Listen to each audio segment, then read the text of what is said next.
Hi there, my name is Chris Betcher. I am on the Google for Education team based here in Sydney, Australia, and I am going to take you through some of the key things you should know about Google Classroom and how to set it up for success, and then we'll go and look at some of the more advanced features. But let's get started with the basics for those of you who have not used Google Classroom much before.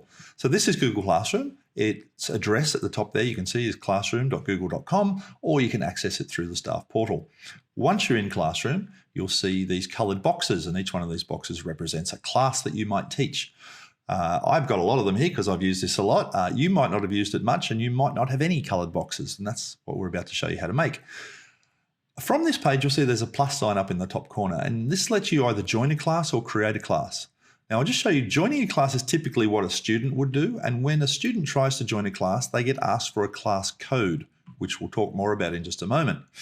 For a teacher, however, they click on the Create Class button, and this is where you create a new class, one of these little coloured boxes. So let's just create a class. Let's call it Year 8 Maths, and you can fill in all the other bits as well if you like. I'll hit the Create button, and that will create the class. Now, when you create a class, it's probably a good idea to just set up a couple of things first to make sure this class works the way you want it to work. You'll notice that it put this little picture at the top here for me with the XY coordinate graph thingy, and it will automatically use AI to pick an image for the classroom that it thinks is probably suitable. For maths, this is a good image. If you don't like it, you can click on the Customize button up here, and there's always the ability to go in and select different photos. There's actually a maths and science category in here, so you can see there's a few mathsy, sciencey things you can pick from. So you can do that. I'm happy with the way it is. If you want, you can also hit this upload photo button and add your own photo. If you'd rather do that, that's okay too. And of course, you can also select your theme color, which is like the color of the headings. I'm okay with this the way it is, so I'm just going to say cancel, and that's fine. Now, if you're brand new to Classroom, there's essentially 4 different areas in here that the teacher sees. There's the stream, which is this page, and it's kind of like a social page where you can put announcements and reminders and don't forget your homework and remember to bring your books, whatever it might be. You can have discussions on this class page. On this page, both students and teachers can interact with it, although you might make a choice about how that happens, and I'll show you that in just a sec. There's also a classwork page, and classwork is where we create all the work. And you can see in here, there's the ability to create assignments, quizzes, questions, material, or reuse things you've done before, which is a bit of a time saver. There is a people page here, and this is where you will see your students. And as your students come into this classroom, their names will be listed here, and that's where you'll see everybody. If you have additional teachers like a co-teacher or an assistant teacher or a prac teacher, you can also click this button to add them in here as well. And finally, there's a marks page. This is empty at the moment because we haven't done any work in this class yet, but this is where you'll find your grade book. So those are the 4 sections: stream, classwork, people, and marks. Now, let's just go back to the main page again for a moment. You'll notice there's a class code here. This class code is the thing that a student would use to join this class. So a second ago, I showed you if you try and join a class, it asks you for a class code. This is the class code. Every classroom has its own unique code. If you use the code, you'll be entered into that class that matches that code. That's how students get into here. But before we get into some of the deeper subjects, some of the ways you might think about setting up your classroom. First of all, this gear wheel up in the top corner, if we click there, you'll see this is where all the settings for this class is kept.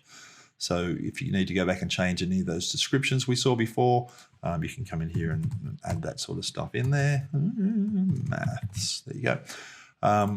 And so on. So down further, I mentioned on the stream page, both students and teachers can work on that page, can enter content onto that page. You might want to change the way that works. On the stream here, right now, students can post and comment, which means they can write anything and they can start new conversations. And to be honest, sometimes it gets a little bit crazy.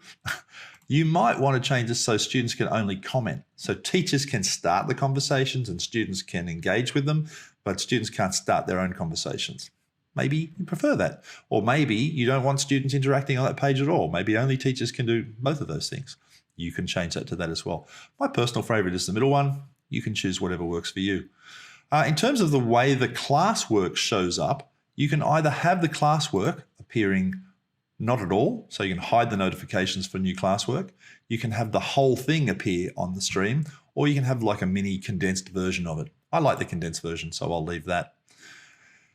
Guardian Summaries is a feature inside Google Classroom where once a week, if you turn it on and you put the parents' contact details in, it will create an email and send it to the students' parents once a week with a list of work that's missing, work that's coming up, and a bit of a summary of what's happening inside the class. It's a big time saver if you would like the system, Classroom, to be able to do some of that work for you in terms of keeping in touch with parents. And then down here, you've got a link for generating a Google Meet call. Google Meet video conferencing can be integrated directly inside Classroom. The neat thing about if we include a Meet link for the Classroom, and I know we're not in the pandemic anymore, so we're not doing remote learning, thank goodness, but you may find times where you still want to do a video call for some reason. You can use the Meet link directly inside Classroom. The neat thing about it is that if you use the link from within Classroom, students cannot join the call until a teacher is present, and students can't stay in the call after the teacher has left. So it's a really safe way of doing it. It actually creates a brand new Meet call every single time, and students can't reuse it and come back in and hang out without the teacher there. So from a duty of care perspective, definitely try and use that if you're doing video calls with students. And then finally down the bottom there is marking. I mentioned there's a grade book in Classroom. You can, once you start entering tasks and having grades or marks for those tasks, you can get Classroom to either do nothing with them, just leave them, or add them all up so you see the total points. Or if you want, you can weight them by category. So you might put, say, I don't know, classwork, homework, exams, different categories of work, and then you can weight them. So, you know, say classwork is worth 50% of the overall mark and homework is worth 10% of the overall mark and so on. You create those categories down here by clicking Add Mark Category. So I'd call that, say, classwork, and I'd say it's worth 50%, let's say, and so on. And I'd keep adding categories until I had all the ones I wanted. They do have to add up to 100%, obviously. I'm going to just turn that off for the moment, but think about whether you want to use that. It's quite a useful thing. Once you've set up all your settings, you can save the page and exit there. Now, that is basically some of the things you need to do. Think about setting up your classroom. And the other thing you might think about is on the classwork page, if you know the topics that you plan to teach, so maybe in Year 8 Maths, we're doing some algebra, I might want to create a topic heading here and call it algebra. Oops. I need to type in there, algebra, and say add, and it creates a topic heading. And, you know, I don't know, another topic. I'm actually not a maths teacher, sorry. Numbers, right? So you can create these different topic headings, and as you create work, it will go into these topics. If you don't like where they are, you can pick them up and move them around. So you can swap them around, drag things on this page. So there you go. That is some of the key things that you should know to get set up with your Google Classroom. Let's move on to some of the more advanced stuff and see how all this works. Welcome to this next part of our classroom learning, where I'm going to show you how to create a piece of classwork for students to do. So let's head over to the classwork page. And as I mentioned previously, there is a button here where you can create different types of work for students to do. So assignments, quizzes, questions, materials, and to reuse things. To quickly recap, an assignment is probably what you'll use most of the time. It's when you ask students to do something, they do it, they hand it in, you give some feedback, you grade it, and so on. It's a typical classroom assignment process. A quiz assignment is when you want to create a quiz using Google Forms, and you'd use that one when you want to create a quiz from scratch, and it will create a brand new empty form for you that you can put some questions into, and it'll turn all the appropriate settings on. However, if you've already got a Google form or a quiz set up that you want to use, don't use the quiz assignment one, put it in as an actual assignment if you've already got the quiz made, okay? Quiz assignment is only when you're starting from scratch. You can add a question, which is a simple, like one question. It can either be multiple choice or short answer, but a single question is what that does. And material is when you want to just give your students something. So maybe a worksheet or a video or just something to read or look at. You can hand it out as material. No further action needed. There'll be no grading process or anything taking place. And finally, you can reuse a post if you've already made something and used it previously or in another class. You can bring it in and reuse it for a second time. And we've looked at creating topics, which are these topic headings, in the previous section of this video.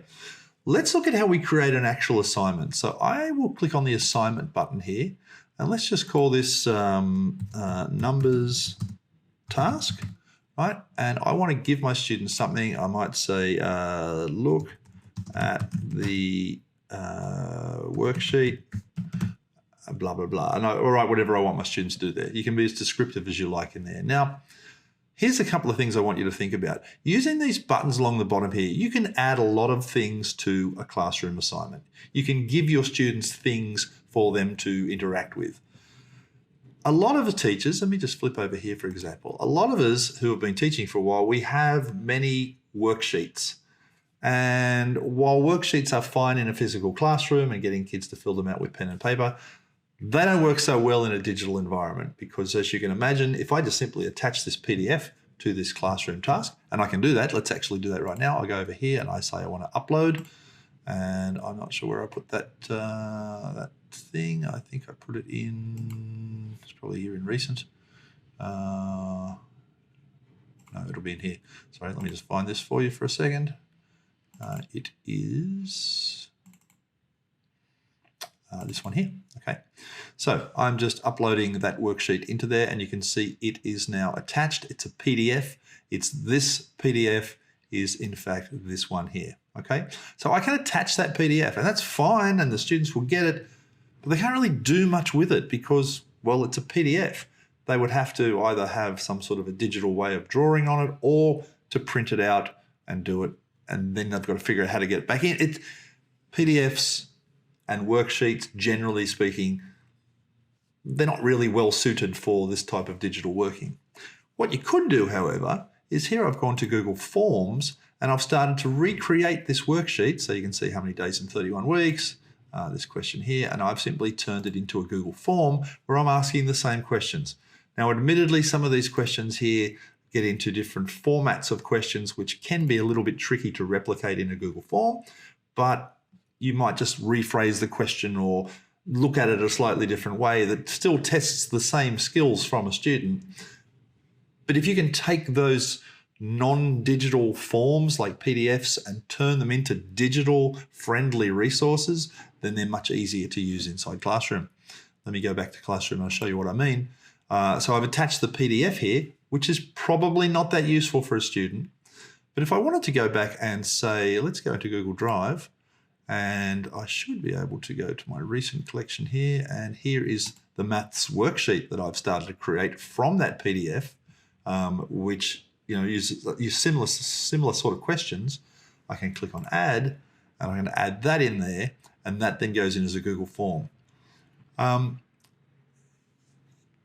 I guess what I'm trying to point out to you is that we've done a lot of things in teaching for a long time, and we've used certain processes. And as we move into a digital world and using tools like Google Classroom, sometimes we have to rethink some of the things we've done in the non-digital world so that they work well in the digital world.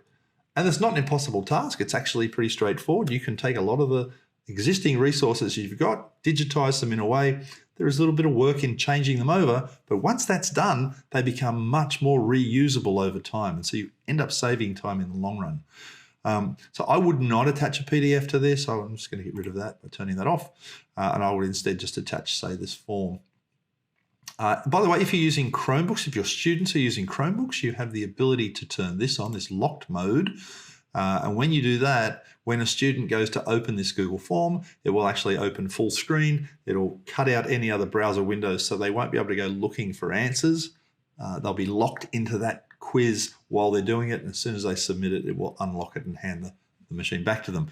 I'll just turn that off for now. But if you've got Chromebooks in your class, that's a great option. Similar to the way NAPLAN works, where it just goes full screen and you're kind of locked into that application until you're done. Because this is a form, you've also got an option here for grade importing. So it will automatically grade itself because I've set it up as a self-marking form. How we do that might be a lesson for another time. But if you turn on the grade importing, that will automatically bring the grades in to the gradebook, so you won't have to handle anything. It's all automatic. And so that is how you set that up. Now, a couple of things over on this side to think about as you're submitting tasks out to students. You can submit to multiple classes at once. So let's just say you did a composite year 7-8 class. You might want to send this to both classes together. That's a possibility, and then both classes will get the same work. You may decide, if you're handing to more than one class and you'd like to schedule this work to go out. So maybe those two classes are taking places at different times during the week. You have the option up here in this drop down next to the assign button to schedule that. And when you schedule a class, or when you schedule a task to multiple classes, you have the option of choosing to go out at different times. So maybe the Monday class gets dropped on a Monday, and then Wednesday gets dropped on Wednesday. So each class is getting it when they need it and not earlier. I will not do that for now, but just be aware that exists. I will turn that off. And the other thing you can do, and this is not a good example because I don't have any students in this class yet, but if I did, I would have a list of students here, and I can choose to give a task to a specific student or students. So it's a great way to differentiate the work. You can assign the number of points that a task is worth. It defaults to 100, but maybe this is only worth 20 points, in which case just put 20. Or maybe you're giving a task that's not marked at all. It's just a practice task, and you don't intend to actually grade it and include it in the gradebook. You can mark it as an unmarked task. You can indicate that it's an unmarked task.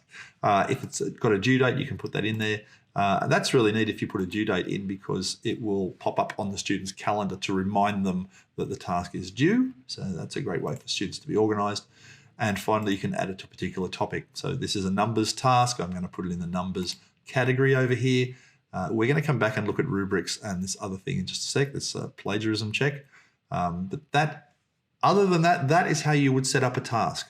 You'd give it a name, give it a description, attach whatever attachments. You can have as many attachments as you like to it. Do think about how those attachments make sense in a digital world. That will change the way you think about using Classroom. We sometimes think about Google Classroom as being this tool that was used for the pandemic when students weren't in our classes. But Classroom was invented about 4 years prior to any pandemics coming along. And so, it was never designed to be a pandemic solution, although it was a great one. It was designed for in-class use. And so that ability for giving students work that makes sense in a digital world keeps them organized. Think about the way you use Classroom in the regular way you teach, not just the emergency way you teach. You can attach anything at all, either linking out to a website or a video or something you've got online. You can upload whatever types of files you like. We're going to talk about practice sets in a bit. You can create your own document here if you want to add a new blank document or just create something on the fly. You can do that. Link out to YouTube, link out to a Drive file. There is almost anything you can attach to a Classroom task to give to your students, you can do right here. And then, of course, you need to think about the mechanics of how this is being handed out. Does it have a due date? How many points is it worth? What category does it belong to? And so on. So this is where you set all this stuff up here. And once you're ready, you click the Assign button, and that assignment then goes out to all the students. And you might recall, because I wanted the short announcements on the Classwork Stream page. When I go to Stream, you'll see it says here that this new task, numbers task, was assigned to students. It gets updated there in the Classroom Stream. So there you go. That's some things to think about as you're starting to push work out to students. But particularly, I want you to think about, how do you take things that make sense for students to do in a digital world, making them digital tasks that they can interact with directly on the computer. And if you can nail that one, that will change the way you use Classroom completely. So welcome back to the next part of our classroom learning. I have switched to a different classroom here in a different account, and I've just got some sample students and sample classes set up here just to give you a bit of an idea about how this looks once it's got some things in it. Since our last one was an empty classroom. So you can see on the stream in this one, there's a bit of a discussion going on. There's been some conversations. So that's a great example of how the stream gets worked. You can pack those comments up if you don't need to see them all. But let's pop into the classwork page for a second, and you'll see here is the classwork page once it starts to get populated with some different topics and sections. Again, you can organize these any way you like. If you'd like to swap the order of things, you can simply pick them up and move them around. You can take tasks or topics and move either of them around. So you can organize this page any way you like. Let's look at how we use two really great features inside Classroom. One is called Rubrics and the other is called an Originality Check. And you'd use these when you're setting an assignment for students. So let's look at how we do this.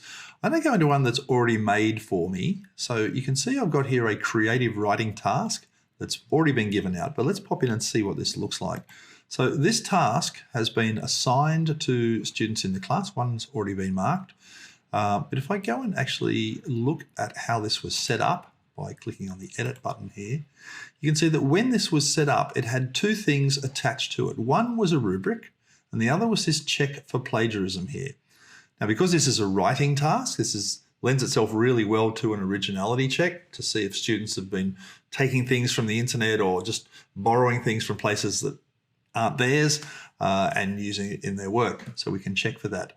And we can also put a rubric so students know exactly what it is we're looking for when we grade this assignment. Now, I want to show you a completed rubric so you get an idea about what they look like. And then we'll talk about how you make one. So I'm just going to click this button here that says rubric, and you can see this is an example of the rubric we've used for this particular task.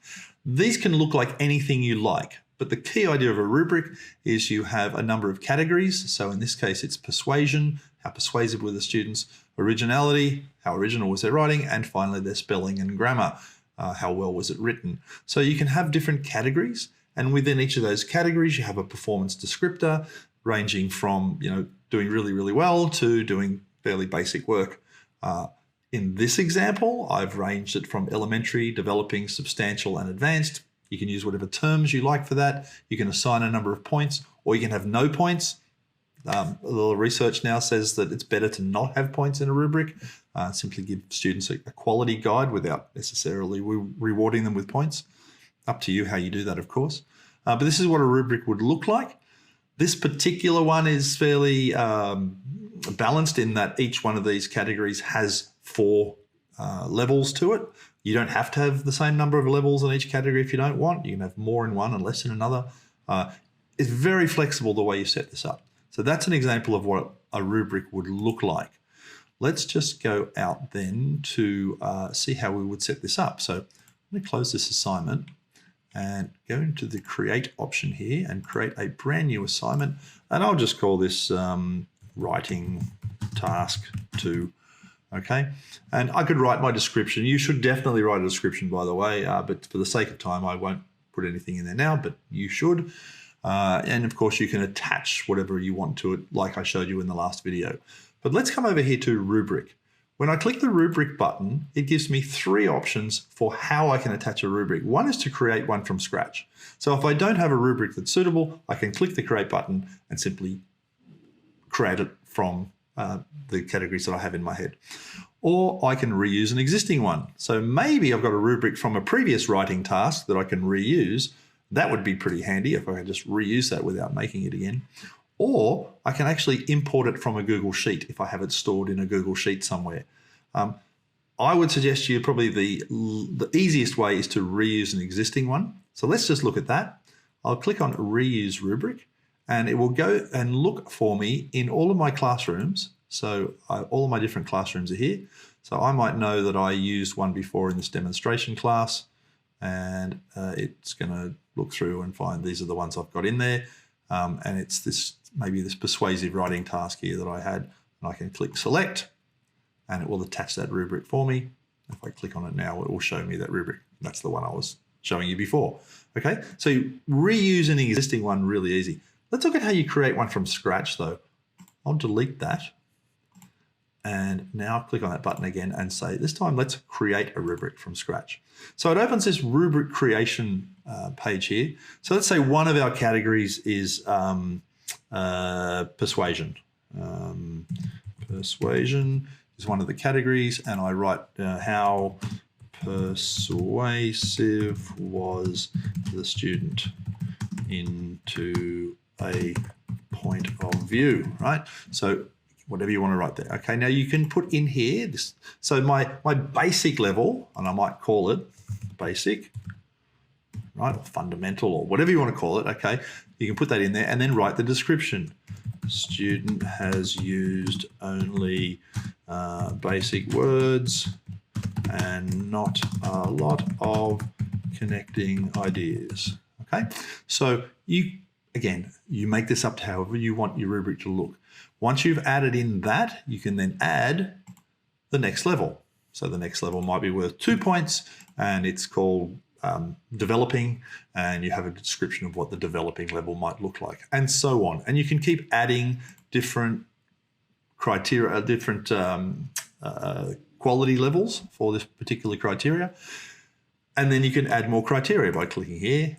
And this might be originality, and you write what the description is, and then you put all your points descriptors here. And like I said, you can have a different number. I've got to put a title in there. Originality, like so. You can have a different number. So maybe I only want 2 descriptors for that one, and so on. So you can keep adding criteria and adding descriptions. If you decide you don't want the point values for whatever reason, you can come up here and turn off the point values, and it will get rid of them and just give you the descriptions only. So that's how you create a rubric. It is, I think, fairly straightforward. I won't save this because it's not completed, obviously, but let me discard that. And so, yeah, so there's the first way is create from scratch. Second way is to reuse an existing rubric. And the third way, you can actually import from sheets. And I think I probably have an example here. If I go in here and import, and I look in my, I think I've got them in here somewhere. It's probably in here, and it's probably in rubric imports here. I actually have some in here. You can see I actually have a number of spreadsheets in here already that are set up as rubrics. There is a fairly specific format for these spreadsheets. So you can't just use any old spreadsheet and just import it in. It has to be structured in a certain way. But let's just take this multimedia project, for example. Click on add. It imports, and this is what that particular rubric looks like. This one has a few other different levels and things in it. But if I'm happy with that, I can click the save button, and it will, not in sorted order. Okay, it's giving me some small error there. Obviously, I need to go back and revisit that. But you get the idea. You can import them in from an existing spreadsheet, and they'll come straight in. So that is the 3 ways you can use a rubric. When it comes to grading a piece of student work, let me just exit out of here and try and find one that I've already done. So this student here has already been marked. And you can see that when I've graded this student's work, it has brought up, let me move myself out of the way here. You can see as I'm grading the assignment here, it's actually brought up the rubric. And so as I'm looking here, I can unpack that and say, well, I thought this was a substantial. Let's say I thought it was advanced. I click on advanced, you'll notice the point values change automatically. If I go to a lower value, it changes. So the rubric that you give to the students, not only does it guide the students in knowing what they are supposed to produce and what you're expecting from them and the quality level that you're looking for, but when it comes time for you to grade the work, it's also very useful because it puts the rubric in front of you. So you can look at the student work over here, come over here and say, oh, I think it was a substantial level for that. Scroll down. How original was the student work? Well, you can make a rating on that. We'll talk about originality reports in a moment. And finally, you can come down to under here. And as you make these various judgments on the student's work, it will automatically change the grading for you and create the calculation of the student grade. And you might have noticed down the bottom, I can also leave comments directly to the student in this private comments section as well. So that's just how rubrics are integrated into Google Classroom. Super useful tool. In the next short video, we'll look at the originality reports and how you check for originality. Welcome back. In this part of the video, we'll talk about the originality reports and how you can use it to check for originality in your students' work. So let's just pop back into this demonstration class and the classwork page, and I have a task in here called this persuasive writing task. So let's go in there. You can see this is a writing task that I've asked students to write about the best city in the world, just a persuasive writing task. And you can see 2 of them have been assigned and not yet handed it in. 6 of them have already been marked. So let's just take a look at the students who have actually done the work so far. Now I have graded these students and marked them already, but we can still look at it. So let's pop in here, click on the number 6, and you'll see these are the 6 students who have done this task. And let's just pick on this student here, Crystal. So I click on her name, and it opens up. And let me move myself out of the way here so you can see what's going on. So you can see that the task was to write a short written response, sharing their reasons for which city they think is the best city in the world and why. And up in the top corner here, you'll notice that it says check plagiarism, check for originality. Now, let me just backtrack a step here and show you how that was set up. If I go into the way this task was actually set up, so I go into the instructions page here and look at edit. And so this is how this was set up. And you'll notice all I did was tick this box that says check plagiarism. That's it. That's all you've got to do. Seems too simple. Once you set a task that lends itself to a plagiarism check, you tick the box and Classroom will take care of everything else. So when the student did this piece of work, they actually saw a small button on their screen. Now, I'm showing you the teacher's page here, not the student page, but the student gets a little button in the top corner that simply says check for plagiarism. And they can click the button and it will run a plagiarism check. Now, they can run this plagiarism check 3 times. So typically once they've written their draft, again, once it's in progress, and again, generally before they hand it in, they can run it 3 times. It's good to have that limit of 3 because it forces the students to really think about the process of writing. They can't just endlessly check.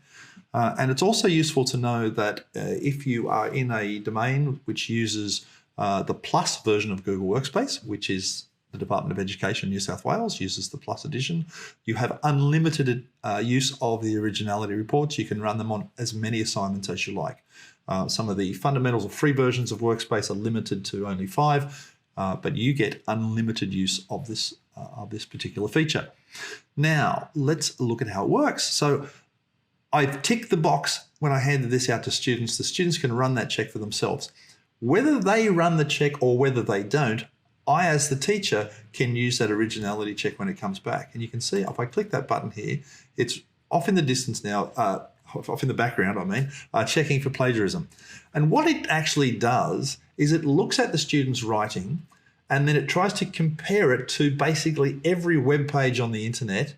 And you can also have it set up so that it compares against previous student work. So for example, this student might have had an older sister or older brother who's did this task when they were in this class 2 years ago, and they've just simply said, hey, can I borrow your assignment? And it will actually check for that as well.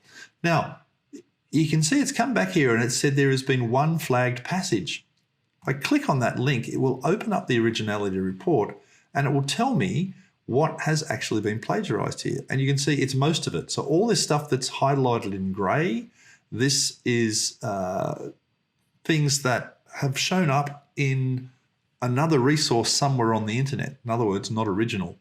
And if I want to know more about that, I can look at here and say, what's the percentage? 70% of this has been plagiarized. And that's actually not including the heading at the top. So probably more than that. But if I come in here, I can say, well, what actually was plagiarized? There was a web match from this is what the student wrote, and this is what was on the internet, and this is the website that it came from. You can see if I click that link, it will open up that website like so, and it will take me to the page that contained that information. Okay, so the student's just taken it. Now, you know, can I blame the student? I probably should have asked the question in a different way that was less plagiarizable. So part of this probably falls on me as the teacher. But, you know, that said, I was asking for original work and I didn't get it. So the Originality Report checked for that. For a teacher to identify necessarily that this was not original work requires normally, without this check, quite a lot of work. You've got to, first of all, suspect that it might not be original, and then you've got to do a whole bunch of detective work to find out why it wasn't original or where it came from. The Originality Report does all that for you automatically. All you need to do is tick the box and these reports are automatically generated. So that's one example of how it works. Let's just try and find a second example here. So I'll go back over to my class list. Go back to my demonstration class, the classwork page. Let's try this other one, this persuasive writing task. And you can see that some of these students have handed it in. Let's try a different student. Let's try Jack. Jack has handed something in here. And let's run a plagiarism check on Jack's work. And you see, again, because I ticked that box, The plagiarism check is available in the top corner there. It's now just checking for that plagiarism and essentially going out to the internet and checking everything, or checking against the school repository if that's been turned on as well. So pretty easy way to check for plagiarism. One of the questions that we get is, does this check for work that was created with generative AI?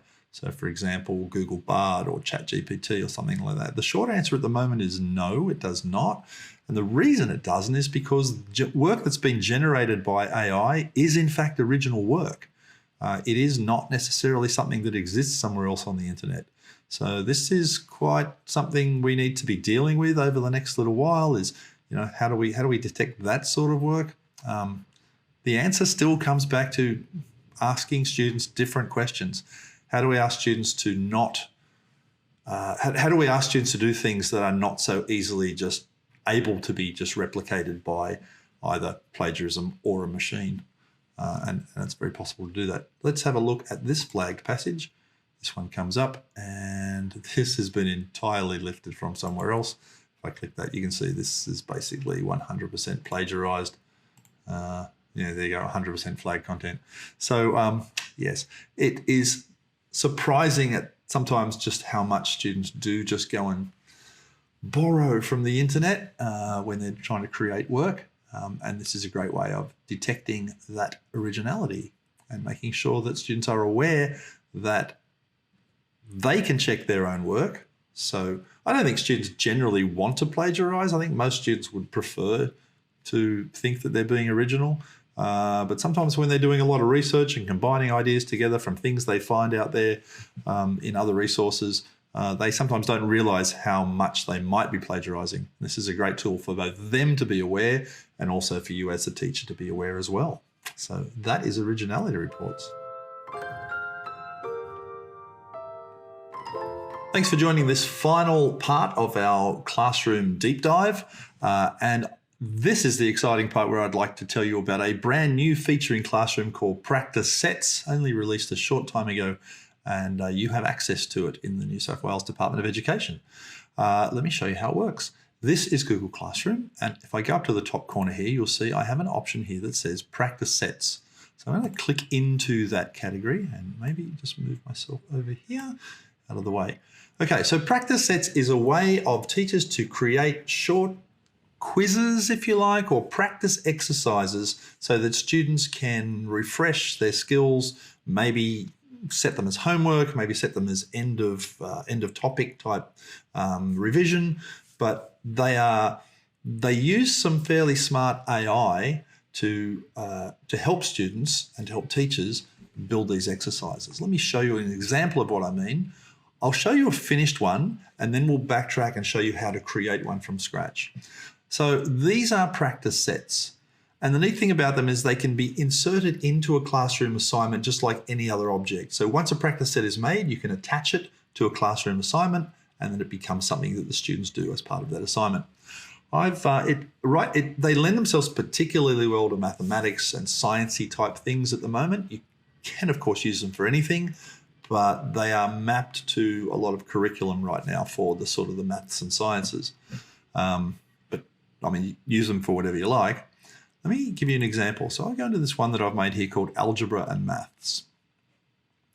And this practice set opens up, and you can see this one has 1, 2, 3, 4, 5, 6, 7 questions, okay? Various ranging from very simple to a little bit more complicated.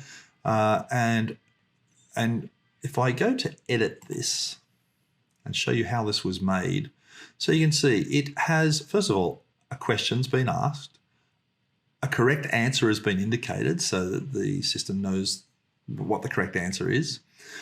But down the bottom here, it has a list of skills. And this one's identified that this question is really about triangles. This is like calculate the missing side length of a triangle. So a little bit more information than this question actually needs. But this little light bulb indicates that there are some hints that have been added to this. I'll show you this second one down here. This is a simple algebra. And one of the hints that's been added here is solve basic algebraic expressions and equations.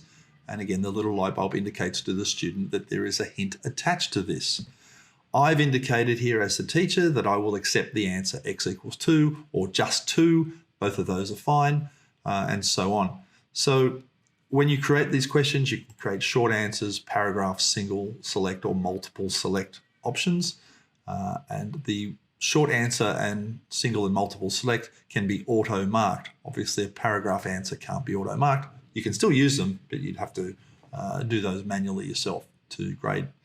Okay, so that's kind of the basics of how those questions look when they're set up. Let's see what they look like as a student. So I'll click this Try as Student button up here, and it will open a new tab and show me this is what it looks like when the student does it.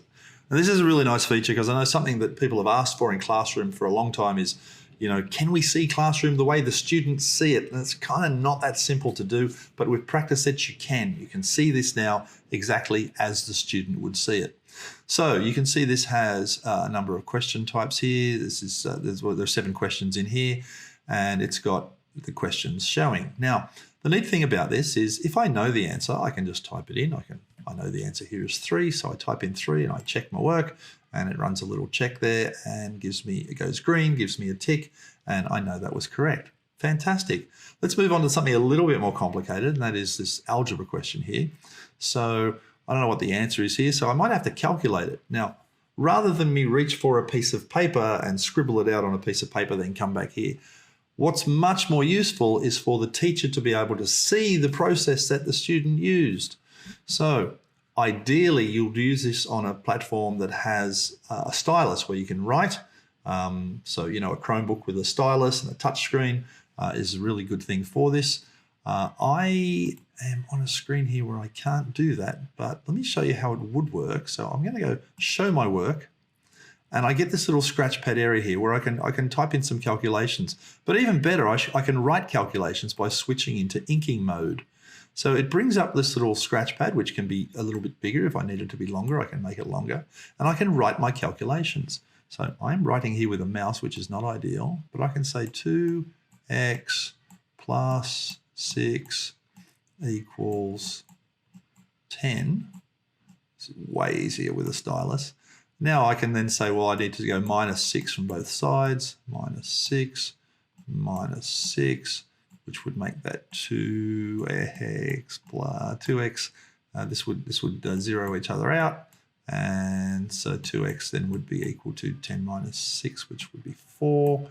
So therefore, if I divide this by 2 and divide that by 2, I would get x equal to 2. Okay, I'm showing my working, and that's really, I think, a great feature inside Classroom here is that I'm showing my working. Now, let's say I didn't know how to do that as a student. You notice that up here, the little light bulb on the corner here is yellow, which is telling me there's a hint attached here that Practice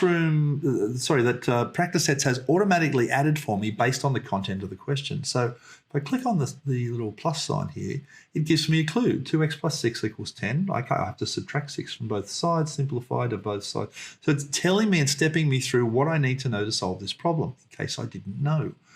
Okay, and that's exactly what we've done there. That's good. So I can say, well, my answer was 2, so I write a 2. And let's just see, it's detected that horrible thing that I wrote there is a 2. It's recognised my writing, and I can check my answer now and say check, and it goes and checks and says, yep, that's correct. You get a little tick and it goes green. That was a 2. And I can work my way through the rest of these examples. Let's go down to this one here. So this is a question on combining like terms. So I've got some 12A and mine 12A and 16A, and I need to do something with them, and I've got pluses and minuses. I've got a whole bunch of things going on here. Let's say I don't know how to do this. I can click on the hint button, and it will open up a hint on the side there and give me some ideas about how I collect like terms. So it's not exactly this question, but it should give me enough information to go by that I can start to understand how I might solve this problem. And once I do, I think the answer is that one. I can hit the check button and it will check for me and tell me I'm correct. I could have gone in here and said show my work, and I could have worked it out and so on, and that's all good. Again, here's a factorization question here. Click on that and it gives me some information there about how to factorize. So as I work through this, it's telling me what I get right and wrong. Let's just get one wrong. So I don't know what the answer is here, but let's guess it's not that. And we'll say check, and that will tell me that that one was wrong. Okay, I got that wrong. Now I could, and by the way, when I got it right, you see that it's opened a video on the side here algebraic fractions to explain to me how to do algebraic fractions and how to multiply them out. So that's a helpful resource. Let's say I'm going to guess this one now. We'll say, let's check that one, and that one is also wrong. I could keep guessing until I get it right. In this video, we're going to focus on... But Classroom will actually tell me when I look at the results from this that this was not solved on the first go. And that's a useful data point for teachers to know whether the student had to have multiple attempts or whether they got it in the first attempt. So that's an example of Classroom practice sets in action. That's what they look like from the student's point of view. Let's just get rid of that and go back to the main page and look at how we actually create one from scratch. So I'll say done editing. And so let's go back to the main practice sets page here. So that was the one I used, algebra and maths. Let's just create a brand new practice set by clicking on that create button, and it will open up this page like so, and it lets me do my practice sets. And I'm just going to call this algebra 1 and type in my question. So my question might be, let's do a similar question to what we just did. You know, a simple algebra solving question. Now, writing maths formulas has never been simple on a computer, and thankfully we've tried to do something in here to make it a little bit easier for teachers. There's a button on here to insert a maths formula. So you can see that opens up there, and this little blue box I can type in is where my maths formulas will go. Now, and by that I mean if I type an X here, I get like a mathematical X rather than just, if I come outside the blue box, I get like a regular X, okay? So there is a difference between what you're typing into that little blue box. And again, really well suited for maths, so there's a lot of math tools in here. If I need to write specific formulas, there's a little maths keyboard that pops up, and you can see it brings up this maths keyboard, and I can write some more complicated mathematical things. So let's say I want to work out the, I don't know, well, let's do this. So we'll say 2x plus 6 equals 12, okay? Now, I know the answer to that question is 3, x equals 3. So I could say the answers I want to accept here is x, oops, sorry, I'm going to put it in the mathematical thingy, math answers. So I want x equals 3, I'll accept, or maybe I'll just accept the answer 3, that's fine as well. Now, what about the hint that I want to give the students?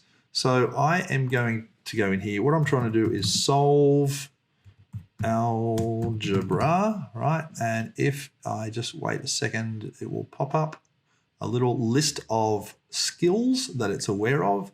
So this is solving basic algebraic expressions. So that's the one I want. So I'll put that in there, and the little light bulb lights up, and that has now added a hint to this question for me. That's how you set up one of these questions in here. I'll just go to a new question because I just wanted to show you the maths keyboard again. So let's say the question was something like, find the square root of 25. Find square root of 25. I need the little maths keyboard to do that. So it's the square root symbol, and it's that one there, and I want 25. And then the answer, of course, I'm looking for is 5. And the search for the skills, square root.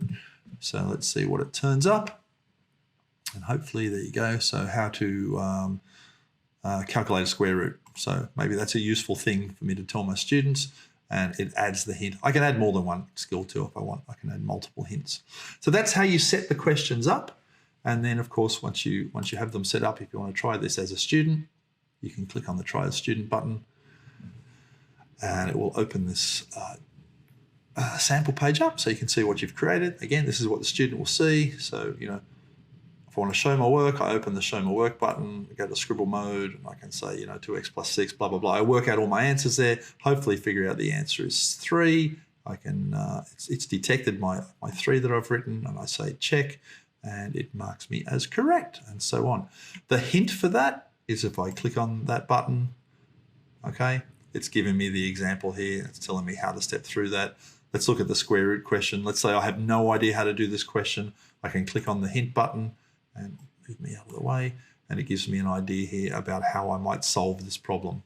Okay, so that's how you create a practice set. That's how they look. And if I just close that tab up, you'll see if I go back to my list, Algebra 1, there is the one I just created.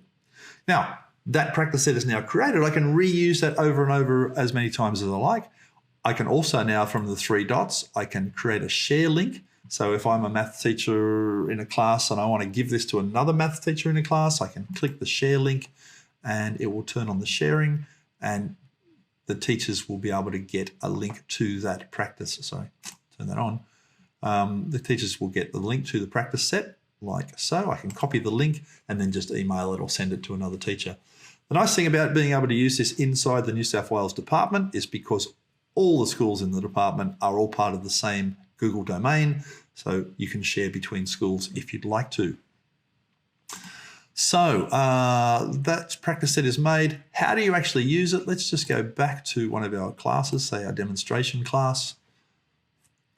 And I go to my classwork page and I want to create an assignment. And the assignment might be algebra practice. And I can write my instructions as usual and all the things we talked about before. But what I need to do now is just click on practice sets.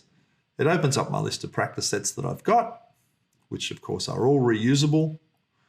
And this algebra 1 is the one I want to reuse. So I load that up. I say, yep, let me move me out of the way. Sorry, move me out of the way. Yep, this is the one I want to do. I can review it as a student if I want to at this stage, or edit it if I need to make a change. But otherwise, I'll just attach it. And that practice set now gets attached to the task like so. And then when I assign it, it pushes it out to all my students and they all have access to this practice set. So that's what a practice set is. That's how you create one. That's how you attach one to a task to send it out to students. The last piece of the puzzle is, what does it look like once students have actually done it? Let me show you. I'm going to come in here to this algebra practice that I've already done. You can see 6 students have handed this one in. This is one I've done earlier. And I've used that algebra and maths set that I showed you earlier. So let's have a look and see what's happened. It opens it up here and I can see these are the students who have handed it in and 2 students have yet not handed it in. But let's have a look at the results from this practice set. So I'm just going to click on the class insights here. And it goes into this practice set review screen. And this is where I think the real value of practice sets come in, is first of all, the AI has given me a little insight up here into the overall results. Now, I'm only looking at 6 students here, so I could probably work this out myself. But if you have a full class with more students, the insights become more useful because they start to look for patterns that you might not necessarily see immediately. So this is telling me that there are 5 students that got problem 7 incorrect. I need to review that and understand why so many students have got that incorrect. It's also telling me that Walter and Bud didn't do so well. They're struggling with many problems. So maybe I need to give some attention to those 2 students. Down here, I can see all the students and the results. The dark green, or the sort of solid green, is where a student has got the answer correct on the first attempt. And the faded green is where it took 2 or more attempts. So they had multiple attempts to try and get the answer. So I can see, for example, that Helen did really well because she got everything correct on the first go, whereas Crystal did equally as well, but she had to have a couple of attempts at different questions. So that's a useful piece of information for me to know as a teacher.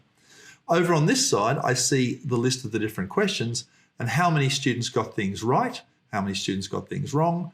And if I click on these questions, so let's go to say problem 2, it will unpack all of the problem 2 examples from all of the students. And I can see, so here is Crystal's attempt, here is Artie's attempt, here is Helen's attempt, and so on. And I can see, so, Artie, for example, got this one wrong. And I can actually go back and look at that student's work to try and understand, to get some visibility into what they were thinking, to understand why they got it wrong.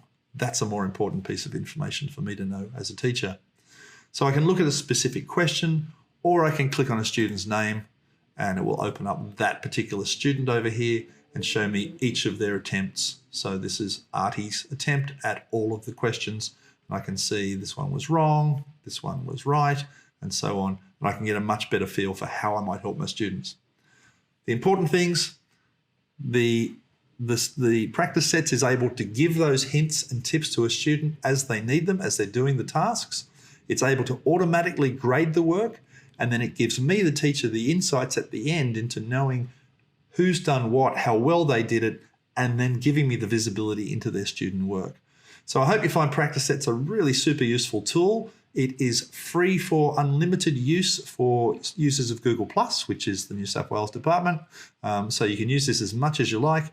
And I can't wait to hear the success stories of how you're using practice sets inside your Google Classroom.